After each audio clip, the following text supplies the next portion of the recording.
Riley, before we even get started on this preview, my brother, you did it.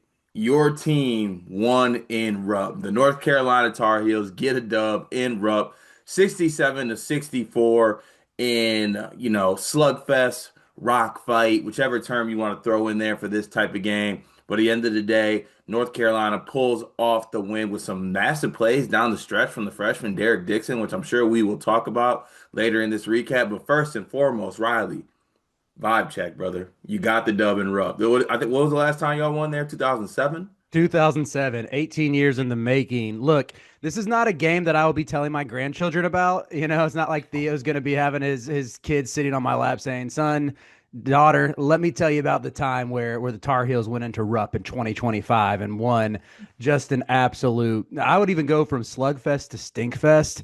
There's a stretch where I think Carolina. I tweeted out the little screenshot from Stat Broadcast. Carolina went 4.5 minutes without a May field goal, and at that point Kentucky's drought was almost at 7 minutes. It's like, dude, can someone just make a shot here?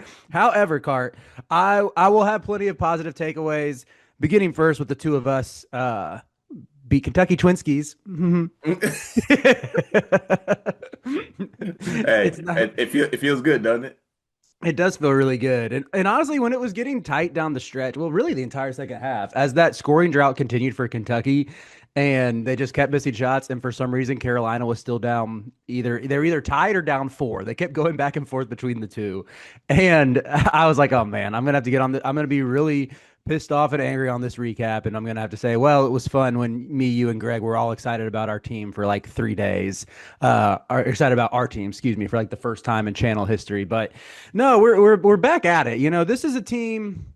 I think I'm going to flip flop a lot with Carolina just in terms of how I view them, like for the long haul. Let's say long term for this season, because this was like we hinted at it at the top. This was really ugly. There was a ton of missed shots. They couldn't stop turning the ball over in the first 10 minutes. Like I said, take the training wheels off of Luka Bogovac in the preview, and he responded by slipping on the floor, bricking a three, and I think he had two other turnovers in the first 5 minutes and was the first guy to go to the bench. You had instances like that, just some lazy passes on the perimeter that led to runouts for Kentucky. I mean, Zayden High basically gifted the ball to Otega Owe on one of those breakaway slams, and it was just like, dude, Carolina can't get out of its own way. They're letting Kentucky into the paint at will, and then on top of it, Kentucky didn't even make a three in the first half, and so you go into the intermission with it tied, and it just feels like here we are again. Like there's a world where I envisioned it like Carolina fought for 20 minutes but couldn't score again, and that Kentucky would just run away with it in the second half, but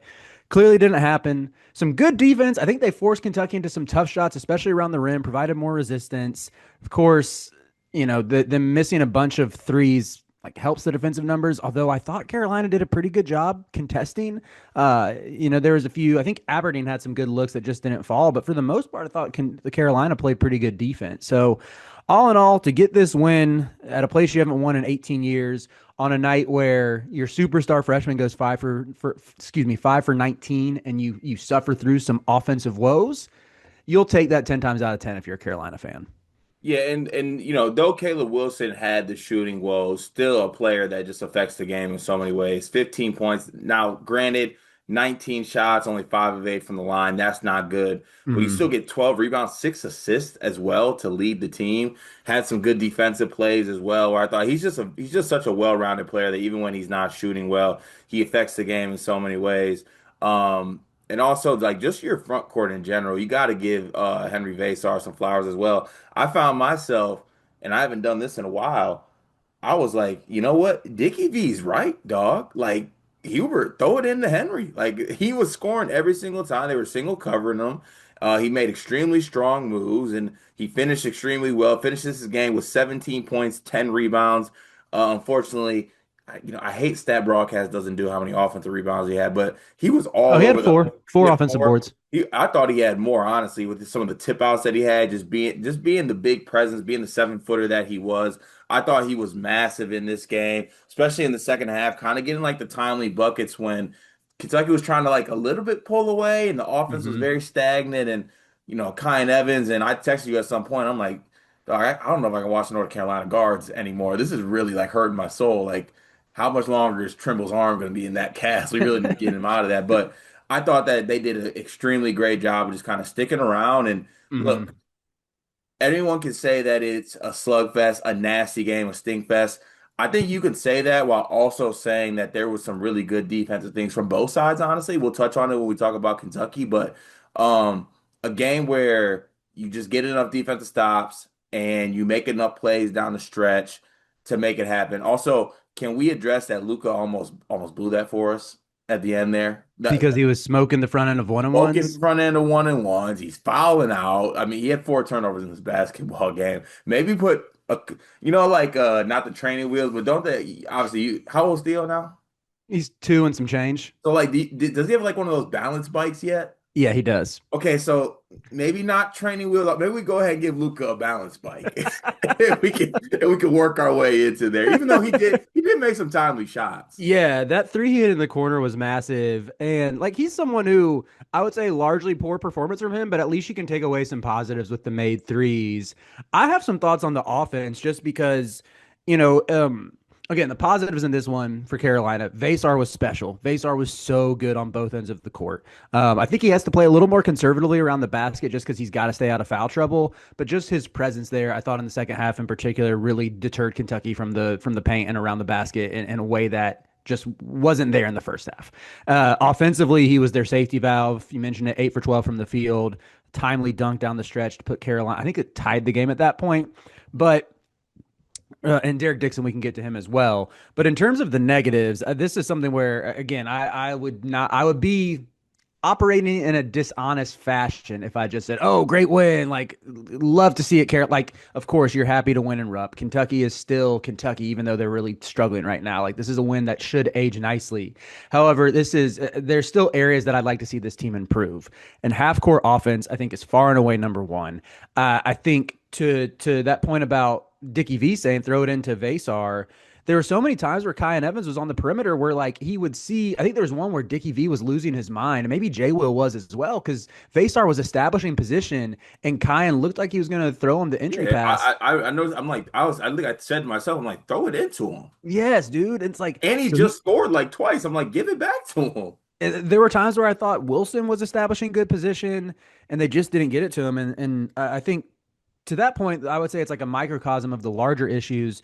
Too many times with this team, they were forcing a miss in the second half, and Kentucky missed plenty of shots. They would get the rebound and they act like they're going to push. They cross half court and slow it down, and they take 10 seconds off the shot clock as Hubert's calling up a set play. And I'm watching this like, just let your dudes hoop.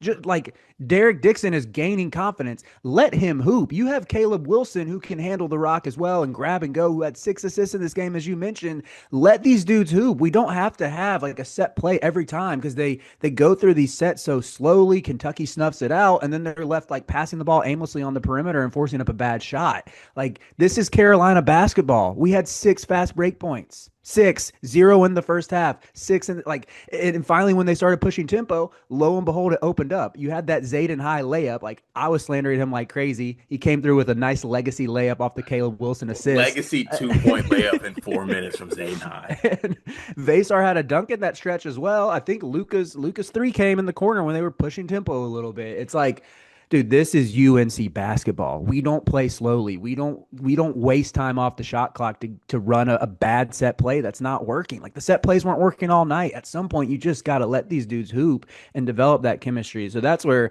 I hope going forward, especially with Dixon's play down the stretch, that it's like, okay, he gained some confidence in this one, and that he's allowed to operate a little more freely. And maybe we see Kyan Evans go back into an off-ball role like he was at Colorado State, where he's more comfortable in. But yeah, that's like my big picture takeaway where it's like, dude, we got to get this fixed. Yeah, and look, if you're gonna do the slow half court thing, like I can speak on this because my team does a slow half court offense. You gotta have a point guard who just like operates well in the slow half court stuff. Evans just isn't that right now. Hmm. And your best point guard option, I think, is a player who plays better when you do let him rock, which is a good transition. Derek Dixon, young man, how we doing? Big time moments down the stretch here. He has the big three that I think put them up by one. Then Kentucky Hmm. came back and took the lead, or tied it up, I believe it was. And then he also has the layup where, it looked like I think it was Aberdeen and Malachi Moreno weren't on the same page. But big moment, freshman, plays 24 minutes in this game, the most out of anyone at the guard spot. So, I mean, outside of Luca, Luca's more of a wing in my opinion. Hmm. So, What did you see from the young man in this one? And I don't know. I feel like he made himself a nice little pitch in this one for more minutes moving forward, especially if you're going to get some of the play you're getting from the other guards. Yeah, I think I don't know. I'm always like when someone proves something like that to you, let them rock, give him a chance for more minutes. I just think with Kai and outside of the second half against Kansas, he's been largely underwhelming against good competition. He has been making his shots. He's passive. He's like slow to process things. And I think they can still find a good role for him. You just got to let him play off a primary ball handler again, like he did at Colorado State next to Nick Clifford, put him in better spots to succeed. He's a great shooter off the catch. Like script some of those opportunities for him. You don't need him doing a bunch off the bounce, but he can still be a secondary playmaker. He can play out a pick and roll. But as of right now, it's like I think it's even if Luka is more of a wing and Luka's handle was looking a little shaky in this one, I think both he and Derek are better on ball at this point. And even to like that lefty drive that Derek had that gave them the lead for good. This is like one of my big pet peeves in college hoops in general, Cart. But anytime you have a point guard who goes left and finishes with their right hand, I hate it. And Kyan Mhm. Evans has done that like 10 times this year. So it was really refreshing to see Derek go left, finish with his left, and like get the win off of it. It's like Malachi Moreno. I like Malachi Moreno a lot. You were food on that possession. Yeah, and just a big play down the stretch, massive. And at the end of this, in the dogfight that it was, you just get a massive, massive win for North Carolina. Now, I do want to shift to talk a little bit about Kentucky in this game. This is one Kentucky's probably feeling like, damn, we did enough to win this basketball game. They did enough offensively, but man, putrid offensive performance. 1 for 13 from three. A Mark Pope team. I wish I brought the Evan Miyakawa tweet, but that is just not something that this team does. And also, the 1 3 was hit by Brandon Garrison. What do you take from this offensive performance? I know it was a good defensive performance by North Carolina, but also Kentucky just PU offensively. Yeah, correct me if I'm wrong, Card, but it doesn't seem like you remember last year when Kentucky would run the 5 out stuff with Amari Williams initiating, and it seemed like there was constant movement. It was always Kobe Brea doing Iverson cuts, coming off of flare screens, like finding creative ways to get the ball in the hands of your playmakers or your big time shot makers. It doesn't feel like Kentucky's running the same type of stuff. Hmm. I don't know if you thought the same, but it almost seemed like, all right, Colin Chandler or Denzel Aberdeen go bail us out. And Otega Owe, like, what did he have? It felt like so he made 6 baskets last night. Seemed like I'm curious if I could find a stat to see how many of them were in transition. It felt like he did almost all of his damage off of turnovers, and like with you just need a little bit more from him in the half court setting when the game slows down. You need him to show off that like the ability to take over a game like he did last year.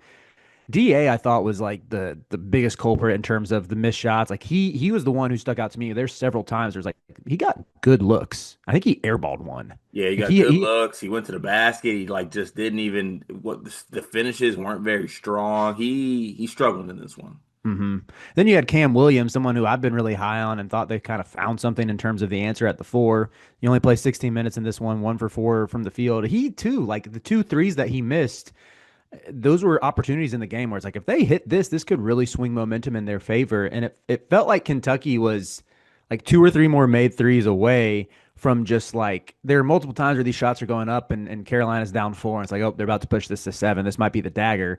They just bricked them. And like I would say as a whole, they're not generating high quality looks like we were used to seeing Kentucky do last year. I'm not gonna say they don't play hard. Like they, is there something? Maybe they're just missing like a Lamont Butler type who I seems to mean, to rally the guys around him or what. you could But just look to really this is them not having Jalen Lowe. Like missing Jalen Lowe is hurting them. And then in this game, Mo Diabate probably would have helped as well. And then obviously Jaden Quainess, but it's just like you don't have time to lick your wounds if you're this team, right? Like you have more big games coming up. You are now 0-3 in quad one games.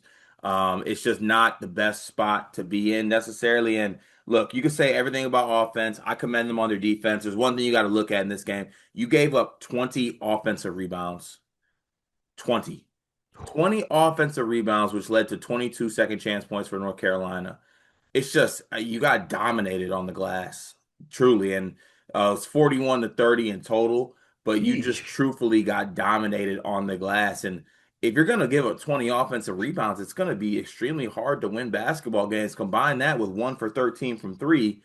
That's how you end up in this spot where, you know what, if you're Kentucky, you felt like you did enough defensively, but you could not make enough shots and you could not secure a defensive rebound. And Hmm. it ended up hurting this basketball team massively.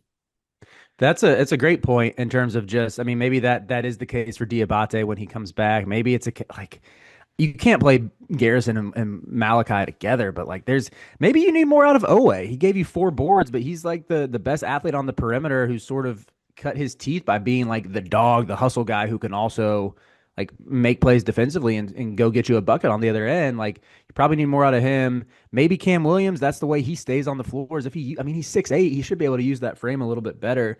And I would even say to that point on the rebounding, like the physicality as a whole.